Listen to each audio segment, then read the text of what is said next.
Sir வணக்கம். அந்தியூர் சட்டமன்ற தொகுதியில் 2026 சட்டமன்ற தேர்தலுக்கான தேர்தல் களம் அனைத்து கட்சிகளுமே தேர்தல் களம் காண்டுட்ருக்காங்க. இப்போது திமுகவில் புதிய வேட்பாளர் களம் இறங்கியிருக்காரு. இந்த தேர்தல் களம் எப்படி இருக்குது, இதுக்கு முன்னால் இருந்த தேர்தல் களம் எப்படி இருந்தது, அந்த வேட்பாளருக்கும் இவங்களுக்கும் என்ன மாறுபாடு உங்களுக்கு இருக்குது? நீங்கள் கூட்டணி கட்சியில் இருக்கீங்க, உங்களுடைய கருத்து என்ன சார்? வணக்கம். கடந்த 2021ஆம் ஆண்டு தேர்தலில் அந்தியூர் திராவிட முன்னேற்றக் கழகத்தின் வேட்பாளராக அருமை தோழர் ஏஜி வெங்கடாஜலம் அவர்கள் போட்டியிட்டிருந்தார். அவர் போட்டியிடும்போது இருக்கக்கூடிய கள நிலவரத்திற்கும் அவர் வெற்றி வாய்ப்பை தழுவி அந்தியூர் சட்டமன்ற தொகுதி மக்களுக்கு என்னென்ன பணிகள் செய்தார் என்பதை நான் அறிந்த தகவல்களை பகிர்ந்து கொள்கிறேன். அண்ணன் ஏஜிவி அவர்கள் சட்டமன்ற உறுப்பினராக ஆனதற்கு பின்பு இதுவரையில் 70 ஆண்டு காலமாக அனைத்து இந்திய அண்ணா திராவிட முன்னேற்றக் கழகம் 35 ஆண்டுகளும், திராவிட முன்னேற்றக் கழகம் 35 ஆண்டுகளும் ஆட்சி அமைத்திருக்கிறார்கள். அதில் அந்தியூர் சட்டமன்ற தொகுதியில் தனித்தொகுதியாக இருந்த போதும் சரி, தலித் எம்எல்ஏக்களாக இருந்தவர்களும் சரி, இவர்கள் இதுவரைக்கு யாருமே செய்யாத பணிகளை அண்ணன் ஏஜிவி அவர்கள் மிக சிறப்பாக அந்தியூர் சட்டமன்ற பொதுமக்களுக்கு செய்திருக்கிறார். அதில் ஒரு சில நலத்திட்டங்களை பற்றி தங்கள் முன் இப்போது எடுத்துரைக்கிறேன்.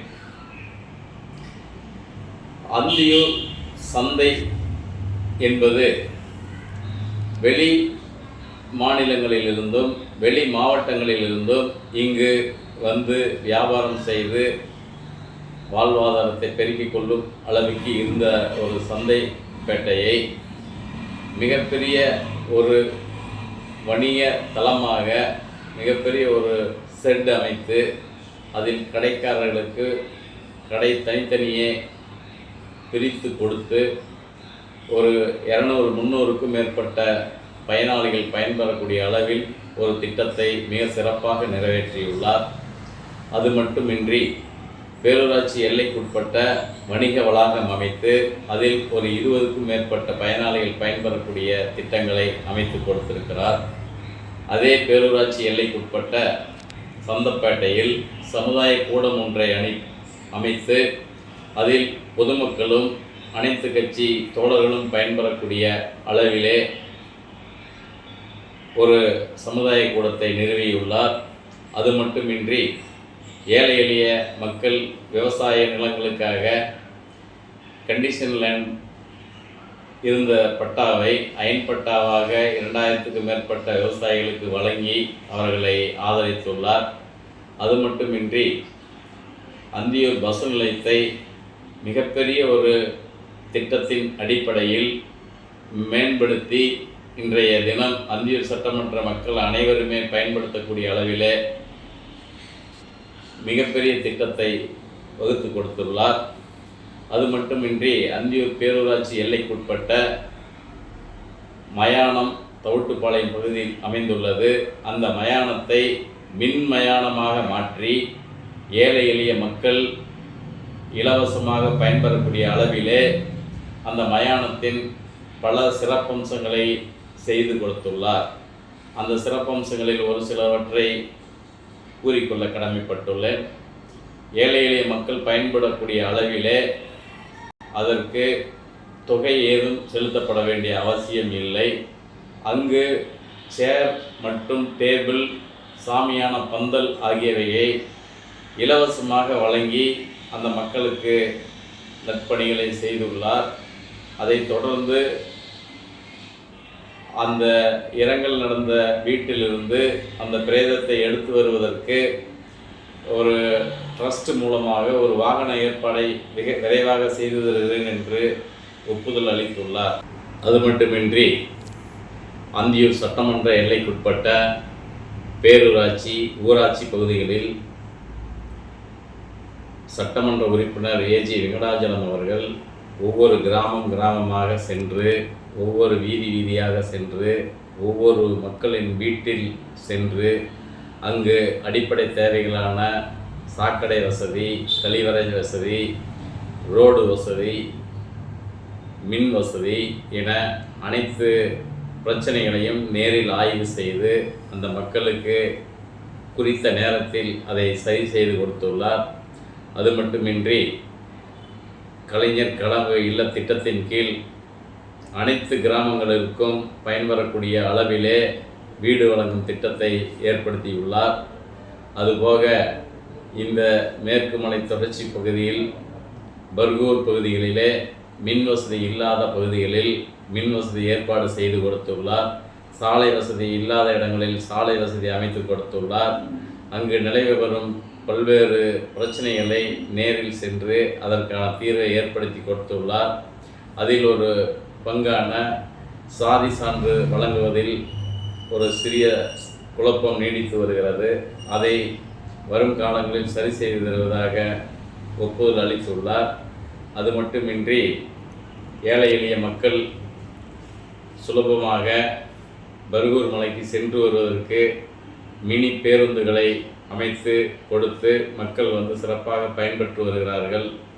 அத்துடன் அல்லாமல் அந்தியூர் பகுதியிலிருந்து நேரடியாக திருப்பதிக்கு பேருந்து வசதியும், திருச்செந்தூருக்கு பேருந்து வசதியும், நாகர்கோயிலுக்கு பேருந்து வசதியும், மைசூருக்கு பேருந்து வசதியும், இங்கிருந்து மேட்டுப்பாளையத்திற்கு ஊட்டிக்கு பேருந்து வசதியும், தாளவாடி செல்ல பேருந்து வசதியும் மிக சிறப்பாக இதுவரையில் செய்யாத திட்டங்களை அமைத்து கொடுத்துள்ளார். அதுபோக இங்கே இருக்கக்கூடிய அந்தியூர் பகுதியில் இருக்கக்கூடிய சாலை வசதிகள் பெரும் அளவில் பாலங்களை அமைத்து மிக சிறப்பாக செய்து கொடுத்துள்ளார். ஒவ்வொரு கிராமத்திலும், ஒவ்வொரு ஊராட்சியிலும், ஒவ்வொரு பேரூராட்சியிலும் சாலைகளை மிக சிறப்பாக அமைத்து கொடுத்துள்ளார். இதுபோன்று இன்னும் எண்ணற்ற பணிகளை மேற்கொண்டுள்ளார். அப்பணிகளை பொதுமக்களிடம் எடுத்துரைத்து இந்த 2026 சட்டமன்ற தேர்தலில் போட்டியிடக்கூடிய வேட்பாளர் அருமை தோழர் சிவபாலன் அவர்கள் இவர் வித்திட்டு வைத்துள்ள இந்த பணிகளை தொடர்ந்து செய்வதற்கு மக்களிடம் நேரடியாக தொடர்பு கொண்டு அந்த நலத்திட்டங்களை எடுத்துரைத்து வாக்கு சேகரித்தாலே மிக எளிதாக வெற்றி பெற முடியும். அந்த சூழலில் இருக்கக்கூடிய சிவபாலன் அவர்கள் அவரும் இளம் வயதிலேயே சட்டமன்ற உறுப்பினராக தற்பொழுது களத்தில் இறங்கியுள்ளார். அவரும் சாதாரண மனிதர் அல்ல. இளம் வயதிலேயே பல்வேறு நலத்திட்டங்கள் ஏழை எளிய மக்களுக்கு வீடு மற்றும் சாலை வசதி, கழிவறை வசதி, மின் வசதி என அவருடைய ஒன்றிய பகுதியில் மிக சிறப்பாக பணியாற்றியுள்ளார். அதுபோக அண்மையிலே ஒரு வேலைவாய்ப்பு முகாமை அமைத்து மிகப்பெரிய விஐபிகளை அழைத்து அந்த திட்டத்தின் கீழ் 2000க்கும் மேற்பட்ட இளைஞர்களுக்கு வேலைவாய்ப்பு அளிக்கும்படியான மிகப்பெரிய திட்டத்தை நிறைவேற்றியுள்ளார். அதுபோக ஏழை எளிய பழங்குடியின மக்கள் வசிக்கக்கூடிய பர்கூர் கிராமத்திலிருந்து 200க்கும் மேற்பட்ட அந்த மக்களை வானூர்தியில் அழைத்து சென்னைக்கு சென்று மிக சிறப்பான ஒரு வரவேற்பை பெற்றவர் தான் சிவபாலன். ஏழை எளிய மக்களுடன் மிக ஈஸியாக அணுகக்கூடிய அந்த நபர் இன்றைய தினம் திராவிட முன்னேற்றக் கழகத்தின் அந்தியூர் சட்டமன்ற வேட்பாளராக பணியாற்ற அவர் வேட்புமனு அளித்து மக்களிடையே வாக்கு கேட்டு ஊர்வலமாக சென்று வருகிறார்கள். ஏஜி வெங்கடாஜலமும் இவரும் இணைந்து இன்னும் நட்பல திட்டங்களை அந்தியூர் சட்டமன்ற தொகுதி மக்களுக்கு வழங்க வேண்டும் என விடுதலை சிறுத்தைகள் கட்சியின் சார்பாக கேட்டுக்கொண்டு, விடுதலை சிறுத்தைகள் கட்சியின் மூலம் திராவிட முன்னேற்றக் கழகத்திற்கு என்றென்றும் எங்களுடைய ஆதரவை அளிப்போம் என்று சொல்லிக்கொண்டு, நான் ஈரோடு வடக்கு மாவட்ட செயலாளர் அந்தியூர் ஈஸ்வரன் இந்த நிகழ்வில் செய்தியை அளித்திருக்கிறேன். நன்றி, வணக்கம்.